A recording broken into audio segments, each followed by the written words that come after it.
예, 안녕하십니까. 오늘은 창업자가 알아야 하는 세무와 회계에 대해서 설명해 드리도록 하겠습니다.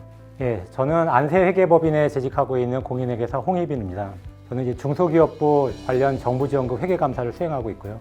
여러 이제 사업성 평가위원 등 이제 그런 관련 업무를 수행하고 있습니다. 오늘 설명드린 내용은 첫 번째 재무제표에 대한 이해하고, 두 번째 창업자가 알아야 될 세무, 세 번째 장부기장, 네 번째 창업기업의 혜택, 다섯 번째 법인 사업자와 개인 사업자의 차이에 대해서 설명해 드리도록 하겠습니다. 첫 번째 재무제표의 이해에 대한 부분입니다. 보통 재무제표라고 하면 재무상태표하고 손익계산서 또는 운영성과표를 이루는 말인데요. 회계라고 하면 되게 어렵게 생각하시는 분들이 많은데, 회계라는 것은 회사의 1년간의 사업 성과에 대해서 어떤 일정한 규칙에 따라 표시하는 것을 말합니다. 회계를 회계사만큼 알아야 될 필요는 없지만, 보통 그 사업을 하시게 되면 기장 업체에 맡겨가지고 회계를 정리하게 되고, 또 창업을 하시게 되면 대부분 대표님의 머릿속에 대부분의 원가 자료라든가 매출 자료가 있기 때문에 보통 재무제표를 등한시하는 경우가 많습니다. 그렇지만 사업의 규모가 이제 커짐에 따라서 그러한 거는 창업자가 알 수도 없고 여러 가지 어려운 점이 많기 때문에 그러한 내용이 함축되어 있는 재무상태표나 손익계산서를 통해서 현재 회사가 처해 있는 상황에 대해서 확인하는 것이 필요한 과정입니다. 회계를 기록하게 되면 보통 복식부기에 의해서 장부를 기록하게 되는데요. 첨부한 표와 같이 이제 재무상태표는 기업의 재무상태를 나타내는 표입니다. 왼쪽은 자산으로 구성되어 있고 오른쪽은 부채와 자본으로 구성되어 있습니다. 이 재무상태표는 복식부기에 의한 재무상태표인데요. 대개 회계라고 하면은 단식부기에 의한 현금 출납장과 같은 회계를 생각하는 경우가 많습니다. 즉 내가 현금 10,000원을 가지고 있었는데 1,000원으로 비품을 사고 1,000원으로 그 소비를 하고 이런 거를 기록하는 게 이제 단식부기 회계고요. 이제 복식부기라고 하면 뭐냐면 회계를 만든 사람들이 세상을 보다 보니까 세상은 이제 주고받는 거래라는 거죠. 내가 현금을 갖고 있지만 현금을 가지고 토지를 사거나 건물을 사는 거는 내가 가지고 있는 토지하고 현금하고 상대방의 토지를 맞교환하는 겁니다. 그렇기 때문에 단식부기에서 같이 현금에 초점을 맞추기보다는 내가 주고 내가 받는 것을 차변과 대변의 양쪽으로 기록함으로써 모든 거래를 효율적으로 표현할 수 있게 하는 게 복식부기의 기본 원리입니다. 재무상태표에서 보시는 것 같이 자산은 크게 유동자산하고 비유동자산을 나뉘고요. 부채도 기간에 따라서 유동부채하고 비유동부채를 나뉘고, 이제 창업을 하게 되면 나의 기본적인 투자금이 이제 자본에 해당되는 겁니다. 그래서 나중에 이제 사업이 종료하게 되거나 영업이 종료하게 되면 실제적으로는 이 자산에서 부채를 뺀 자본이 진정한 나의 자본이 되는 것이죠. 순자산이 되는 것이죠.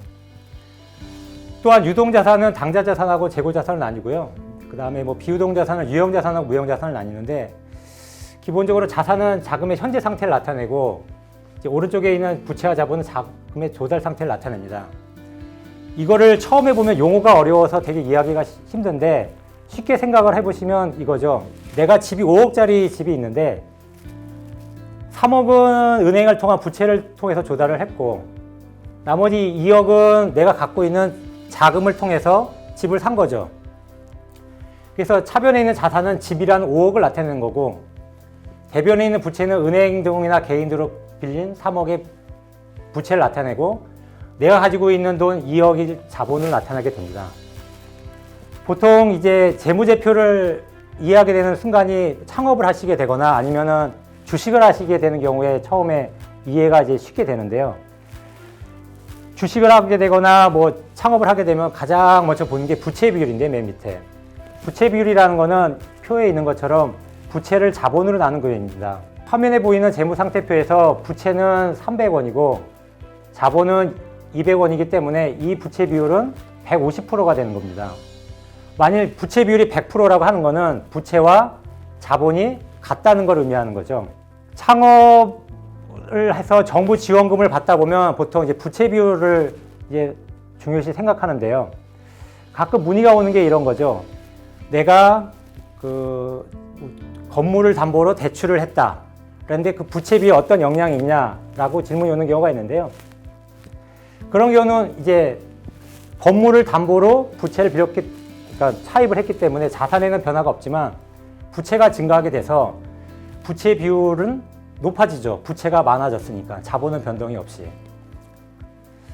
또 은행에 차입을 하게 되면은 은행으로부터 약정서를 써주고 돈을 빌리기 때문에 부채도 증가하고 자산도 증가하게 됩니다. 그 유동자산은 아까 말씀드린 장자자산하고 재고자산 나누게 되는데요. 당자자산은 이제 현금성 자산이고 재고자산은 이제 뭐 생산을 하거나 매입을 한 물품을 나타내게 됩니다. 그러면 이제 여기서 생각해 보실 게 부채라고 하면은 일반 사람들이 은행에서 약정서나 계약서를 쓰고 돈을 2억이나 3억을 빌리는 게 부채인데요. 거리를 지나다니 보시면 상품권을 할인하면서 파는 경우가 많습니다. 예를 들면 무슨 구두 상품권을 10만 원을 8만 원에 할인한다던가 9만 원을 할인하는 경우가 있는데요. 획기적으로 보면 동일하죠. 내가 은행으로부터 약정서를 써주고 2억을 빌리는 거하고 내가 상품권이라는 종이를 주고서 10만 원이라는 구두회사 입장에서 10만 원이라는 돈을 빌리는 거죠. 1억, 합하면 1억이 되겠지만. 그러면은 왜 구두회사나 이런 데는 상품권을 발행할까 하는 의문이 드는데요. 만일 내가 은행으로부터 2억을 차입했으면 1년이나 2년의 약정이 종료된 시점에서는 돈을 빌렸다가 돈으로 갚게 됩니다. 그러나 상품권을 발행해서 돈을 조달한 경우에는 내가 그러니까 상품권을 내주고 돈을 받았지만 만기 시점에는 또는 물품을 구매하는 시점에서는 구두를 주면 되는 거죠. 물품을 주면 되는 거죠. 즉 뭐냐면 자산은 부채 플러스 자본인데 은행으로부터 차입을 하게 되면은 부채가 증가하면서 당자 자산이 증가하겠죠. 예금이 증가하겠죠. 그렇지만 나중에 갚게 되면 당자 자산이 유동 부채를 갚게 되는 거죠. 그렇지만 상품권으로 조달을 하게 되면 부채를 빌렸지만 결국은 재고 자산을 갖게 됩니다. 그래서 회사의 입장에선 재고 자산이 감소하는 게 매출이거든요. 은행으로부터 2억을 빌렸다가 2억을 반납 상환을 하면 매출은 아닌데 상품권을 발행했다가 상품권을 가지고 물품을 내주면 매출이 되는 거죠. 그래서 회사의 입장에는 유리한 결과가 됩니다. 그래서 그런 것을 감안해서 그 상품권을 발행하는 회사들이 상품권을 10만 원이나 10만 원짜리를 9만 원이나 8만 원에 할인 발행하게 되는 겁니다. 그래서 왼쪽에 있는 자산은 자금의 현재 상태를 나타내고 오른쪽에 있는 부채는 남으로부터 빌린 돈, 자본은 내 돈 해서 자금의 조달 상태를 나타내는데 아까 말씀드린 듯이 복식부익이라는 것은 내가 주고 받고 하는 서로 교환 거래이기 때문에 이쪽하고 이쪽이 같아야 된다는 기본적인 원리를 제공하고 있습니다. 다음번에는 재무제표 중에 손익계산서 부분인데요. 손익계산서는 회계기간 동안의 총 영업성과를 나타내는 표입니다. 내가 800원짜리 물건을 사서 2,000원에 판매했다는 하는 경우에 매출액은 2,000원이 되고 매출 원가는 800원이 됩니다. 그러면 매출액에서 매출 원가를 차감한 매출 총이익은 1,200원이 되는데요. 보통 처음에 사업을 시작하는 경우에는 1,200원을 내가 벌었다고 생각하십니다. 그러나 가만 보면은 대표가 혼자서 영업을 하지 않는 이상은 직원의 급여도 돼야 되고 보험료도 내야 되고 전기료 수도를 내야 되는 부분이 있기 때문에 그러한 부분은 판매비와 관리비에 포함됩니다. 그래서 판매비와 관리비가 300원이 발생했다고 하면 1,200원에서 300원을 차감한 영업이익이 900원이 발생하게 됩니다.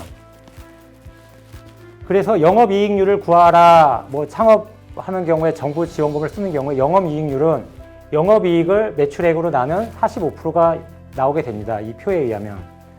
그런데 영업을 하다 보면 영업의 수익이 발생할 수가 있는데요. 예를 들면 내가 예금을 했던 부분에서 이자가 발생하는 부분이 영업의 수익이 되고요. 그 다음에 은행으로부터 자금을 차입한 경우에는 이자 비용이 발생하게 됩니다. 300원의 이자 비용이 발생했다고 하면 내가 물건을 팔아서 900원의 영업이익이 났는데 영업의 수익이 400원이 나고 영업비용 300원이 발생해서 법인세를 차감하기 전 순이익은 1,000원이 됩니다. 여기서 법인세 비용 100원을 빼면 당기순이익이 900원이 되겠죠. 여기 오타가 있는데요. 당기순이익은 따라서 납부할 법인세까지 차감한 비용입니다. 이 당기순이익이 앞부분에 있었던 재무상태표의 이익이익으로 반영이 되게 됩니다. 두 번째는 창업자가 알아야 될 세무에 대해서 말씀드리겠습니다. 앞서 말씀드렸듯이 회계에 의해서 당기순이익이 발생하면 그 당기순이익에 대해서 세금을 내는 것이 아니라 과세당국 입장에서는 당기 순이익 중 과세표준에 반영돼야 될 부분이 있고 반영되지 않아야 할 부분이 있습니다. 이런 과정을 세무조정이라고 하는데요. 세무조정 과정을 거쳐가지고 이제 세금을 이제 납부하게 됩니다. 크게 처음에 법인을 설립하시게 되면 법인세를 내게 되는데요. 법인세는 개인 사업자에게 부과되는 소득세와 같은 성질의 세금으로서 1개 사업연도 회계기간 동안의 사업에서 생긴 소득을 기준으로 내는 세금을 말합니다. 또한 과세기간은 1년을 초과하지 않는 범위 내에서 선택이 가능한데요. 거의 대부분 1년입니다. 만일 과세기간을 회사에서 임의로 수직하게 되면은 과세기간을 10년, 100년을 해보면 세금을 안 내는 경우가 발생할 수 있겠죠. 그래서 과세기간은 1년을 기준으로 보통 납부를 하고요. 세 번째, 법인 구분별 납세 의무 차이가 있는데 내국 법인이든 외국 법인이든 법인세 납세 의무가 있습니다. 또한 내국 법인은 영리법인하고 비영리법인도 나뉘고 외국 법인도 영리법인하고 비영리법인이 나눌 수가 있는데 내국 법인의 경우에는 국내의 모든 소득에 대해서 법인세를 납부하고요. 비영리법인은 기본적으로 이 영리를 목적으로 하던 법인은 아니지만 국내에 열거된 수입사업 중에서 발생하는 소득에 대해서만 법인세를 납부하게 됩니다. 또한 외국 법인의 경우에는 국내 원천 소득에 대해서 내고요. 비영리 법인도 열거된 소득에서 내는데 외국 법인 중에 영리 법인이 국내 원천 소득에 대해 내는 것은 당연하죠. 미국 법인이 미국에서 발생한 소득에 대해서 내지 않기 때문에 외국 법인의 경우에는 한국에서 발생한 소득에 대해서 법인세 납세 의무가 있습니다. 다음 법인이 아닌 경우 개인의 경우에는 소득세 납세 의무가 있는데요. 기본적으로 소득세는 수익 금액에서 필요 경비를 뺀 사업소득 금액을 기준으로 소득세를 납부하게 됩니다. 다만 표에서 나타난 바와 같이 장부 기장 능력이 없는 영세 사업자들의 납세 과정에는 어려움을 덜어주기 위해서는 기준 경비율 추계 제도나 단순 경비율 추계 제도가 있는데요. 그 업종이나 그 회사의 규모에 따라서 사업소득을 인정해 줄 때 수익 금액에서 주요 경비를 빼고 수익 금액의 일정 경비율에 해당되는 부분을 경비로 인정해줘서 사업소득을 계산하게 됩니다. 세 번째가 부가가치세인데요. 법인세하고 소득세에 비해서 이제 사업자들한테 더 와닿는 게 부가가치세입니다. 부가가치세는 사업자가 창출한 부가가치를 과세 대상으로 하여 과세하는 세금을 말합니다. 또한 납세 의무자는 사업상 독립적으로 재화 또는 용역을 공급하는 자 및 재화를 수입하는 자로 되어 있고요. 간이과세자는 일정 금액 미만인 경우 납세 의무가 면제되고 있습니다. 부가가치세는 그 3개월별로 그러니까 분기별로 3월까지는 예정 신고 기간인데 그건 다음 달 4월 달에 신고 납부하고요. 4월부터 6월까지 2분기는 7월 25일까지, 7월부터 9월은 12월 25일까지 발생한 분기의 다음 달 25일까지 신고 납부하는 세가 부가가치세입니다. 부가가치세는 기본적으로 매출세액에서 매입세액을 빼고요. 거기서 산출된 납부세액을 가지고 각종 신용카드 매출전표, 발행세액, 공제 등 공제세액을 제외한 다음에 그다음에 신고를 하지 않거나 적게 신고하거나 하는데 발생하는 가산세들을 더해서 납부세액을 계산하게 됩니다. 부가가치세의 기본 원리는 다음과 같은데요.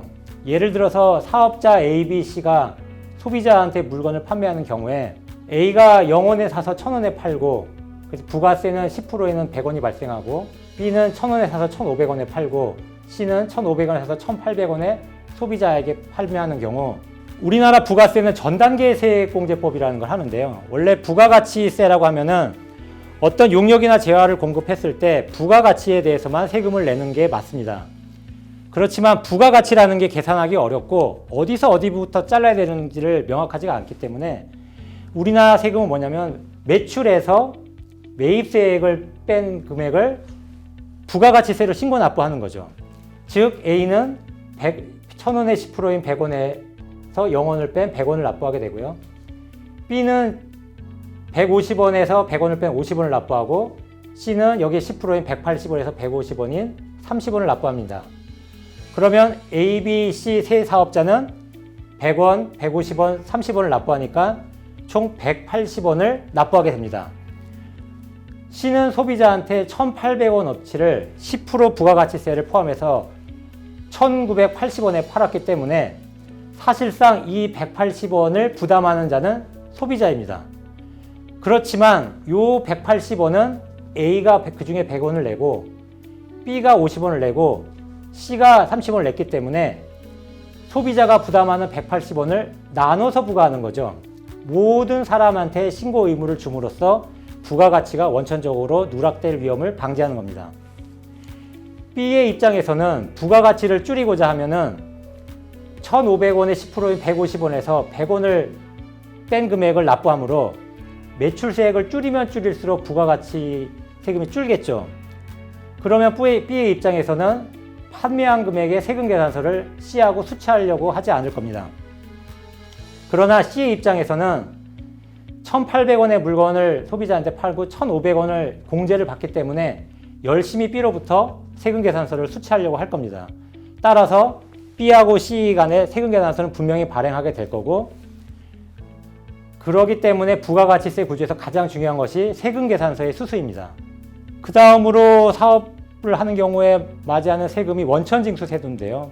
원천징수라고 하면 원천징수 세당 소득금액을 지급할 때 원천징수 의무자가 이를 받는 사람 납세 의무자가 내야 될 세금을 미리 떼서 국가에 대신 납부하는 제도입니다. 또 근로소득도 마찬가지로 매월 월급을 받다 보면 간이세액표에 의해서 원천징수하고 내년 연말정산을 통해서 이제 정산하게 되죠.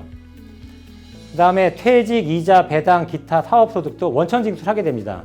예를 들어서 내가 어느 회사를 다니면서 퇴직을 하게 되면 퇴직금이 1,000만 원이라고 하면은 퇴직소득세를 공제하고 받게 되고요. 이자도 은행에 내가 이자를 10,000원을 받게 되면은 15.4%를 원천 징수해서 그 세금을 떼고서 이자를 받게 됩니다.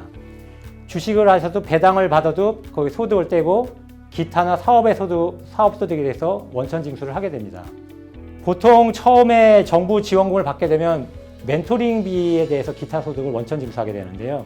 그 멘토링비는 보통 창업기업이 이제 집행하게 되고 이에 따라서 창업기업에서 원천 징수를 신고 납부하게 됩니다. 원천징수 금액은 얼마냐면 멘토링에서 소득세를 떼고 되는데요.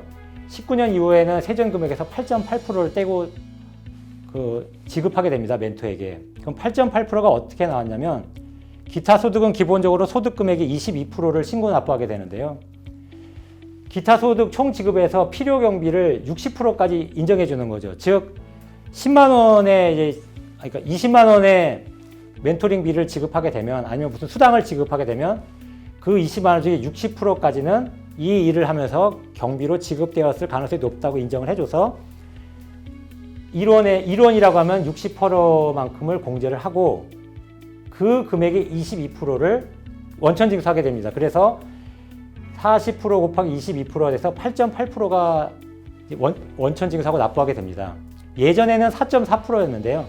예전에는 총 지급액의 80%까지 필요경비를 인정해 줬는데 19년부터는 이제 60%까지밖에 경비를 인정을 해주지 않아서 이제 간단하게 말하면 내가 수당이나 그 멘토링비로 지급할 금액의 8.8%를 떼고 그거를 이제 지급하시면 됩니다.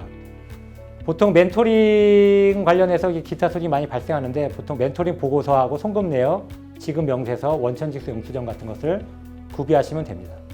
이제 법인세, 소득세, 부가가치세 등을 통틀어서 이제 세무 일정인데요. 이런 일정을 미리 알아두시면 이제 자료를 챙길 때 도움이 됩니다. 앞서 말씀드렸듯이 부가가치세는 3개월마다 신고 납부하게 되는데 그 신고 납부하는 순간에 이제 영수증을 챙기고 세금 계산서를 챙기면 너무 시간이 많이 들기 때문에 이제 4월, 10월, 1월, 7월이 오게 되면 부가가치세를 신고하게 되는구나. 미리 알아서 이제 세금 계산서하고 이제 카드 매출 전표를 챙기면은 서로 누락 없이 이제 신고 납부할 수 있게 됩니다. 법인세는 1월 1일부터 12월 31일까지의 법인세에 대해서 이제 내년 3월 말까지 이제 신고 납부하고요. 그다음에 종합소득세는 개인 사업자의 경우에 그 다음 해 5월까지 확정 신고를 하게 됩니다. 원천세의 경우는 보통은 발생한 달에 다음 달 10일까지 신고 납부하는 게 일반적인데 특별한 경우는 반기납이라고 해서 6개월분 1월부터 6월까지에 발생한 원천징수를 7월에 하고 7월부터 12월까지 발생한 금액에 대해서 그 다음에 1월 10일에 신고 납부하는 게 일반적인 형태입니다. 그 다음에 과세당국 입장에서는 그 납세 의무자가 신고한 거를 그대로 믿지는 않죠. 왜 그러냐면 누락 신고할 요인이 많기 때문에. 그러면 그 사업자가 누락 신고하게 되거나 과소 신고하게 되면 어떤 불이익이 있는가? 첫 번째는 가산세 부담이 있습니다. 법인세를 신고하지 않거나 적게 신고한 경우 납부할 세액 이외에 무신고, 과소신고, 미납부 가산세를 추가 납부하게 됩니다. 무신고는 신고하지 않은 경우고요. 과소신고는 적게 신고한 경우, 미납부 가산세는 신고를 했으나 납부하지 않은 경우에 발생하는 가산세입니다. 두 번째, 대표자의 종합소득세 부담이 있는데요.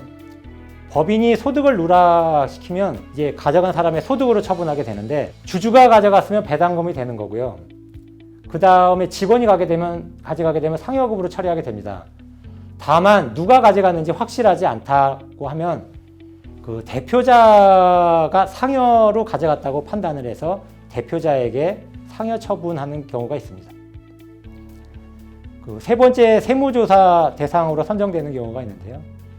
요즘은 국세청의 전산 시스템이 완벽하게 구축이 돼서 그 업종별 표준 그 이익률 같은 것이 다 세팅이 되어 있습니다. 그래서 그 시스템 상에서 이 업종의 평균적인 이익률하고 차이가 있는 경우에는 그 세무조사의 대상으로 선정될 가능성도 있습니다. 다음은 세무조사의 항목에 대해서 말씀드리겠습니다. 세무조사를 하게 되면 첫 번째 인건비 항목이 있는데요. 대표이사와 대주주 직계존비석에게 지급한 인건비가 있다면 이를 종업원 명부에서 확인하여 실제 근무 여부 및 지급 금액의 타당성을 조사합니다. 아무래도 대표이사나 대주주와 관련된 친인척이라고 하면 그 근무가 실제로 근무했는지 명확하지 않기 때문에 사실은 근무를 제대로 했으면 문제가 없습니다. 근데 근무를 하지 않게 되는 경우가 많기 때문에 특히 배우자나 자녀 등이 임원으로 등재된 경우는 세무조사의 대상이 될 수 있습니다. 그래서 일정 시점에 회사에 나와서 결제를 하거나 이사회에 참석을 한 기록을 남기는 등 실제 근무 이력을 남기는 게 중요하고요. 두 번째, 매출액 누락이 되는 경우가 있는데 세금계산서를 발행하는 경우는 누락이 되지 않겠지만 현금 매출의 경우에 누락되는 경우가 많이 있습니다. 현금 매출을 누락했으면 법인세도 잡게 됐으니까 법인세도 추징하게 되고요. 아까 말씀드렸듯이 세금계산서도 제대로 수취하지 않았을 가능성이 높기 때문에 부가가치세도 추징하게 됩니다. 또한 누락된 매출은 대표이사에 대한 상여로 처분하게 돼서 소득세가 최고 세율까지 적용될 가능성이 있습니다. 다음은 재고자산의 과소계상인데요. 재고자산을 기말에 있는 것보다 과소하게 신고하면 이익이 감소되고 세금이 감소하게 됩니다. 이게 무슨 얘기냐면 내가 10,000원을 주고 어떤 상품을 매입했다고 하면 이 내가 매입한 10,000원이라는 거는 판매를 하거나 재고자산으로 남아있게 됩니다. 즉 뭐냐면 내가 10,000원이라고 구입한 매입이 전부 재고자산으로 남아있다면 비용으로 발생한 것이 없습니다. 그런데 10,000원이라고 매입하는데 재고자산이 2,000원이라고 하면은 8,000원이 비용으로 되는 거죠. 즉 재고자산이 높으면 높을수록 당기순이익이 많이 계산이 되고요. 재고자산이 없으면 없을수록 이익이 줄게 됩니다. 그래서 보통 세무조사하는 경우에 재고자산 실사를 통해서 이 재고자산이 적정하게 제대로 있나 조사를 하게 되므로 재고 수불부를 반드시 비치해야 합니다. 두 번째, 특수관계자에 대한 무상지원이 있는데요. 특수관계자라고 하면 아무래도 이제 정상적인 거래가 이루어지지 않을 가능성이 높으므로 특수관계자에게 대가를 받지 않고 무상으로 지원하는 경우에는 부당행위가 적용돼서 시가에 상당하는 금액을 이익으로 계산해 법인세를 추징하게 됩니다. 세 번째는 비용에 대한 증빙불비인데요. 회사가 사용하는 모든 증빙은 세금계산서나 카드명세서가 있어야 되거든요. 증빙이.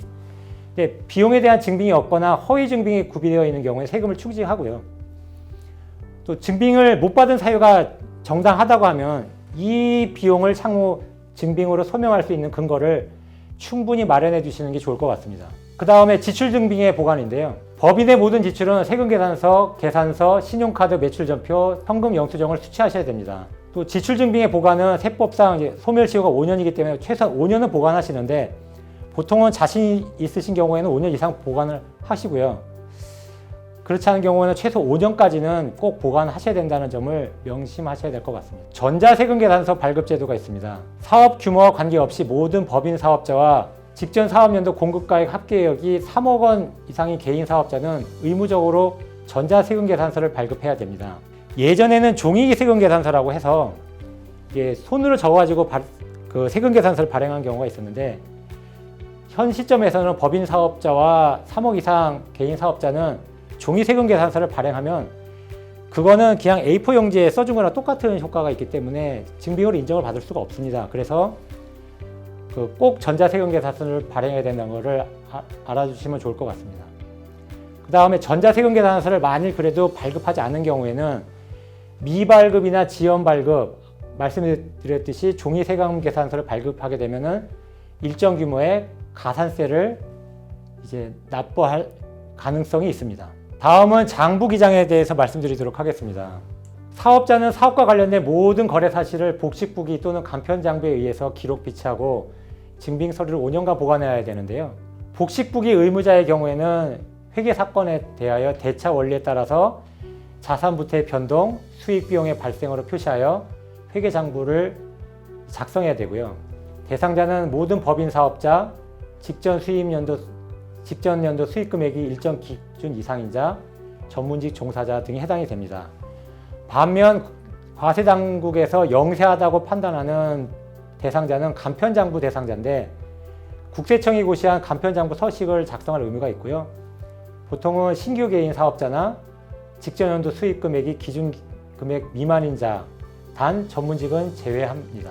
장부를 기장하라고 했는데도 장부를 기장하지 않는 경우에는 부기장 가산세가 적용받게 됩니다. 반면에 장부를 제대로 작성하게 되면 기장세액공제나 2월 결손금 등을 통하여 세금을 줄일 수 있는 기회를 주고요.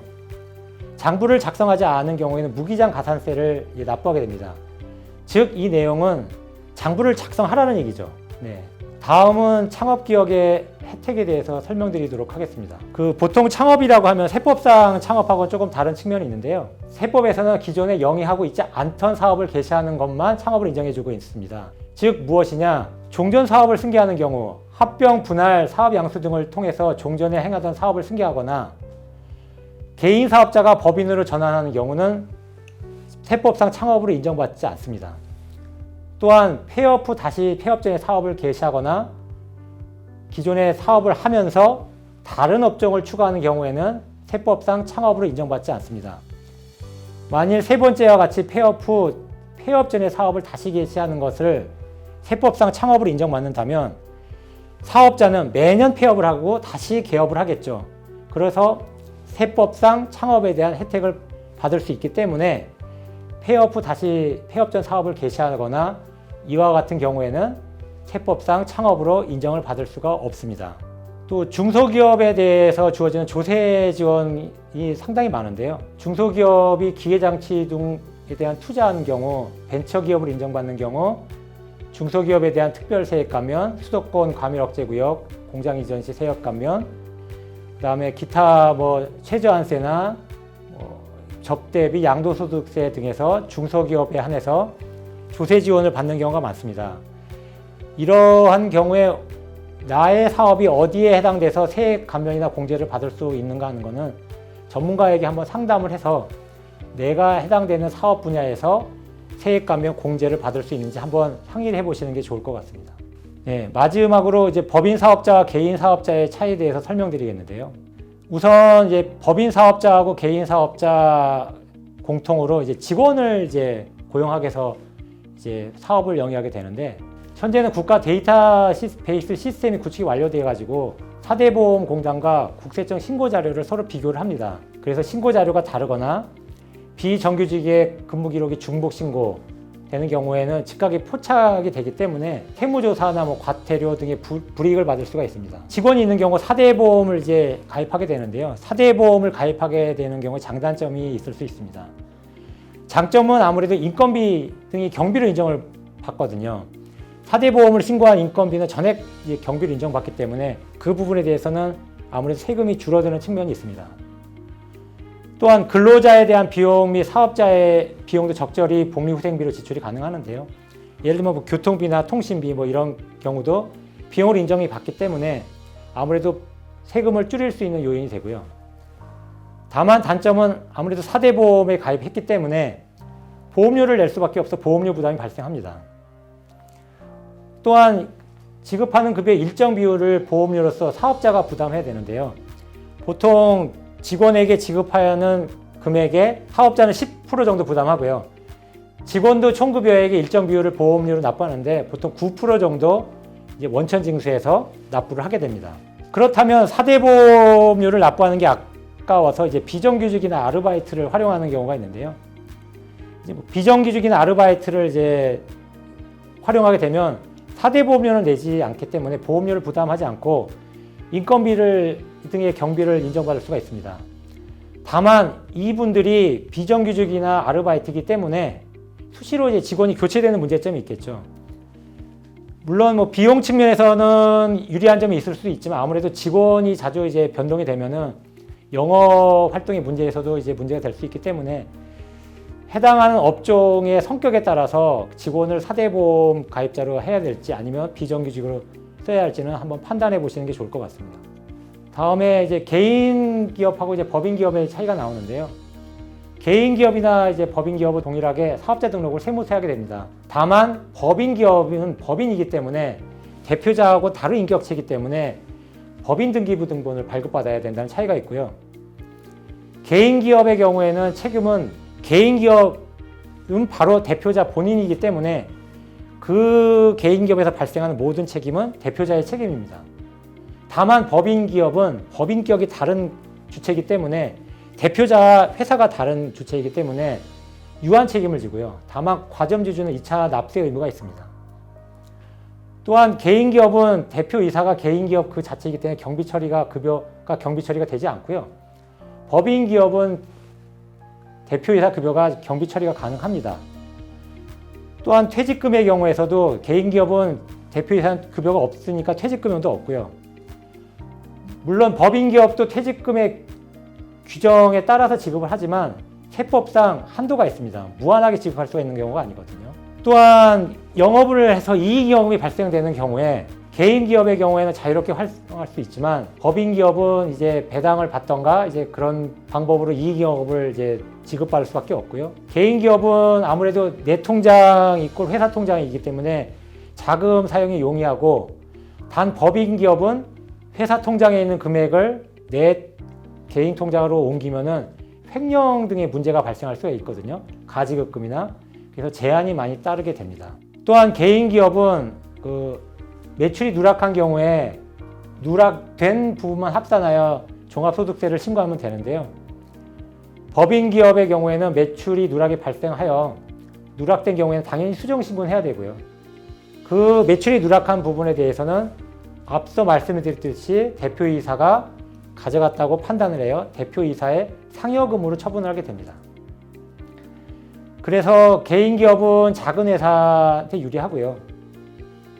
그 법인 기업은 보통 어느 일정 규모 이상이 되는 큰 기업에 유리한 경우가 많습니다.